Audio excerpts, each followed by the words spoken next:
بسم اللہ الرحمن الرحیم۔ ایک دفعہ کا ذکر ہے کہ ایک نہایت محنتی کسان جس کا نام رحیم تھا ایک زرعی گاؤں میں رہتا تھا جو کہ پاکستان کے زرخیز صوبہ پنجاب میں واقع تھا۔ رحیم کے 4 بیٹے تھے۔ ان کے نام تھے اکبر، اصغر، ناصر اور بابر، جو کہ چاروں میں سب سے چھوٹا تھا۔ یہ چاروں بھائی ایک دوسرے سب ان بچوں سے بہت مختلف تھے جو کہ قریبی دیہی علاقوں میں رہتے تھے، کیونکہ یہ چاروں اپنا زیادہ تر وقت کھیلنے اور شرارتیں کرنے میں گزارتے تھے۔ جب ہمسائے میں رہنے والے لوگ ان بھائیوں کی شرارتوں سے تنگ آ جاتے تو وہ رحیم سے ان کی شکایت کرتے، تب وہ سب شرارتی بھائی بھولے بھالے بن جاتے اور وعدے پر قائم رہنے کا ارادہ کیے بغیر ہمسایوں سے معافی بھی مانگ لیتے۔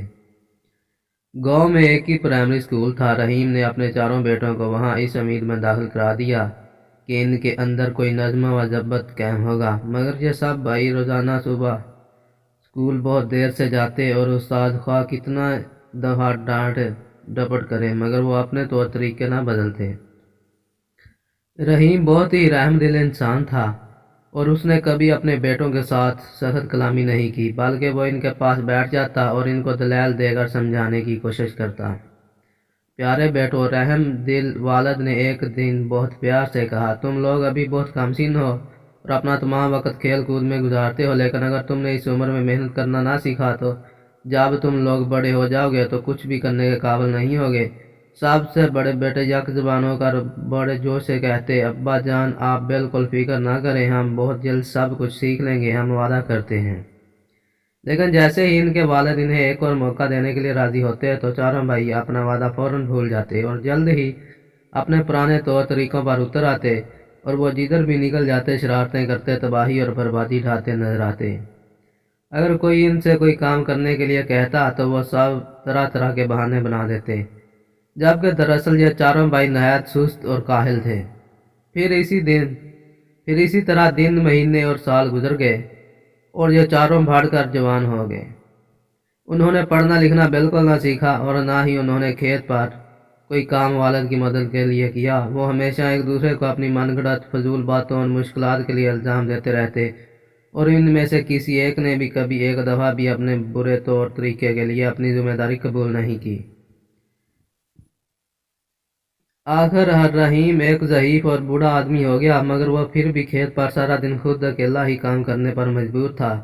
یہ کام ایک بوڑھے آدمی کے لیے بہت محنت کا تھا اور رحیم کو وہ دن بہت مشکل لگنے لگے تھے۔ فصل کی پیداوار میں بھی کمی آ گئی اور اس کے ساتھ ہی اس دولت میں بھی جو کہ وہ فصل کی منڈی میں بیچ کر حاصل کرتا تھا۔ رحیم اور اس کی بیوی اپنی مستقبل کے بارے میں بہت پریشان تھے، مگر وہ چاروں بھائی ان واقعات کے بارے میں بالکل بھی پریشان نہ ہوتے تھے۔ کبھی کبھار وہ کھیت میں اپنے والد کی مدد کرنے چلے جاتے، لیکن زیادہ تر اپنے بچاؤ کی خاطر بہانے بناتے رہتے۔ وہ تمام دن صرف نکمے بیٹھے رہتے، کھاتے پیتے اور آرام سے سوتے۔ اگر کبھی کوئی اکبر سے کہتا کہ وہ کھیت پر جا کر اپنے والد کی مدد کرے تو وہ کہتا کہ دوسرے تینوں میں سے کوئی جا کر مدد کرے، کیونکہ میرے تو سر میں درد ہے، وغیرہ وغیرہ۔ اسی طرح ہر ایک بھائی کو جب بھی کوئی کسی کام کرنے کو کہتا تو وہ اسی قسم کا بہانہ بنا دیتا اور ان میں سے ہر ایک اپنے دوسرے بھائیوں میں سے کسی ایک کو وہ کام کرنے کے لیے پیش کر دیتا۔ پھر ایک وقت ایسا آیا کہ رحیم واقعی اس قدر ضعیف اور بیمار ہو گیا کہ کوئی کام کرنے کے قابل نہیں رہا اور اس نے حقیقت میں یہ محسوس کیا کہ وہ زیادہ دیر تک زندہ نہیں رہ سکے گا۔ رحم دل باپ اپنے نکارہ بیٹوں کے بارے میں بہت فکر مند ہو گیا اور اس کے دماغ کو بہت سے مشکل سوالات نے گھیر لیا۔ اسے یہ نہیں معلوم تھا کہ جب وہ نہیں ہوگا تو ان کا کیا ہوگا۔ انہوں نے کوئی ہنر نہیں سیکھا تھا، اس لیے وہ اپنے لیے روزی کیسے مہیا کر سکیں گے۔ ان کے برے اعمال کے باوجود رحیم اپنے بیٹوں کو دل سے چاہتا تھا اور ان کی مدد کرنا چاہتا تھا، اس لیے وہ بیچارہ ضعیف آدمی بہت ہی غور سے یہ سوچنے لگا کہ کیا کیا جائے۔ بہت دیر غور کرنے کے بعد رحیم کو ایک منصوبہ سمجھ میں آیا جس کے بارے میں اس نے خیال کیا کہ شاید وہ کارآمد ہو سکے۔ پھر وہ خود بخود مسکرایا اور اس نے اپنی بیوی سے کہا کہ وہ اس کے چاروں بیٹوں کو بلا کر لائے تاکہ وہ اس کے سامنے آ کر بیٹھیں اور اس سے پہلے کہ وہ قبر میں جا سوئے انہیں اپنی وصیت سنائے اور نصیحت کے چند الفاظ بھی کہہ سکے۔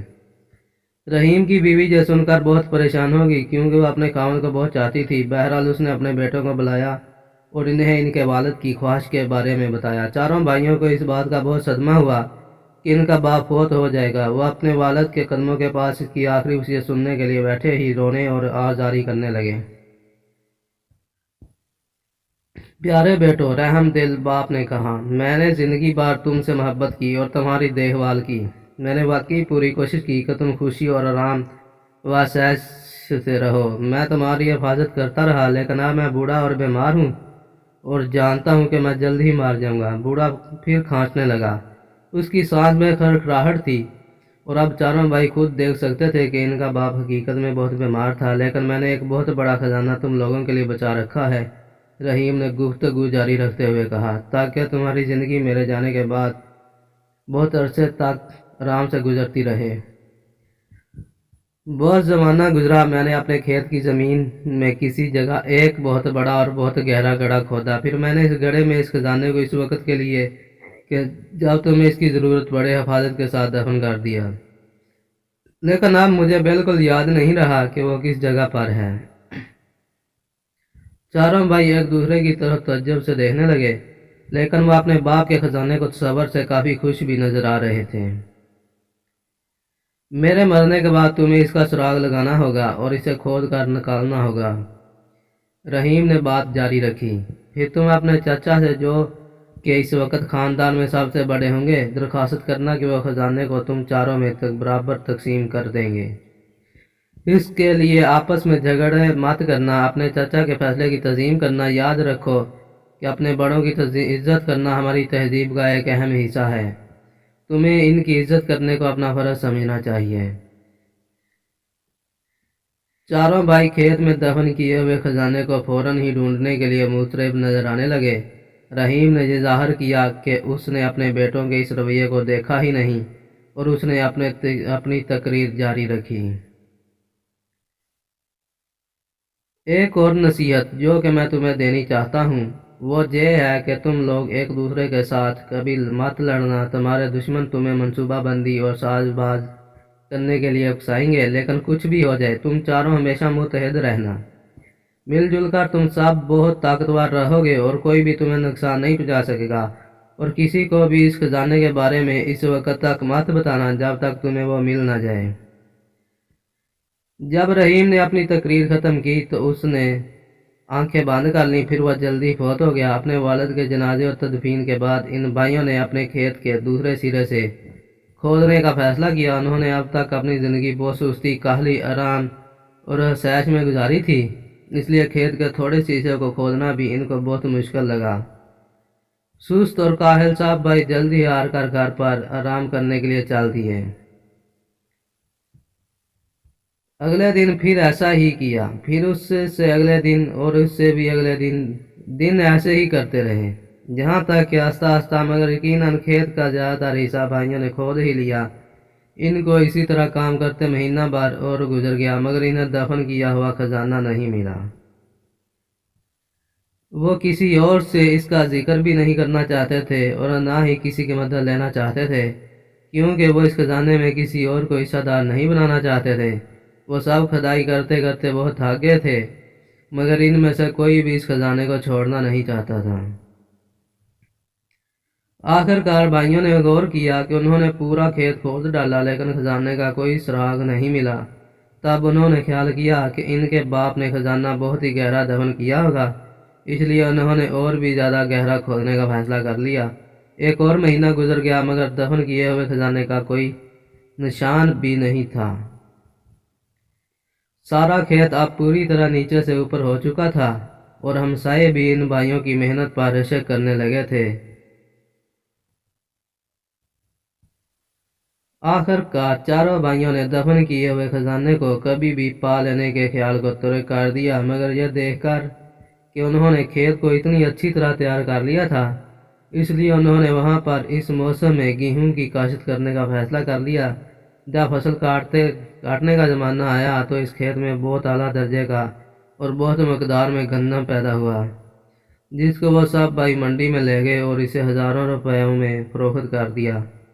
اپنے والد کی نصیحت پر چلتے ہوئے سب بھائی اپنی کمائی ہوئی دولت کو اپنے چچا کے پاس لے گئے اور ان سے اس رقم کو چاروں میں برابر تقسیم کرنے کی درخواست کی۔ ان کے چچا چاروں نے بھائیوں پر فخر کرنے لگے اور بولے شاباش میرے بھتیجو، تم نے آخر کار یہ ثابت کر دیا کہ تم میرے محنتی بھائی رحیم کے محنتی بیٹے ہو۔ یہ کھیت جو میرے بھائی تمہارے لیے چھوڑ گیا ہے وہ خود ہی ایک خزانہ ہے، اور اگر تم اسی طرح محنت کرتے رہو گے تو تم اس کا ہمیشہ نام پاتے رہو گے۔ اگلے سال چاروں بھائیوں نے محنت کر کے پھر گندم کی کاشت کی۔ اس دفعہ پیداوار پہلے سے بھی بڑھ کر ہوئی، اور جب انہوں نے یہ گندم منڈی میں فروخت کی تو انہوں نے پہلے سے بہت زیادہ رقم بنائی۔ کچھ سال تک اسی طرح کام کرنے کے بعد چاروں بھائی کافی امیر ہو گئے اور اپنے کام میں بھی خوش رہنے لگے۔ آخر کار یہ واضح ہو گیا کہ اکبر، اصغر، ناصر اور بابر نے دفن کیے ہوئے خزانے کے معاملے کو حل کر لیا کہ اصل خزانہ تو محنت اور ترتیبی نظام کا صلہ تھا۔ چاروں بھائی اپنے والد کی ہوشیاری اور دوربینی پر فخر کرتے تھے، کیونکہ صرف وہی تھا کہ جس نے ان کو محنت، نظم و ضبط، اتحاد اور اپنے بڑوں کی تعظیم کی فضیلت کا سبق دیا تھا۔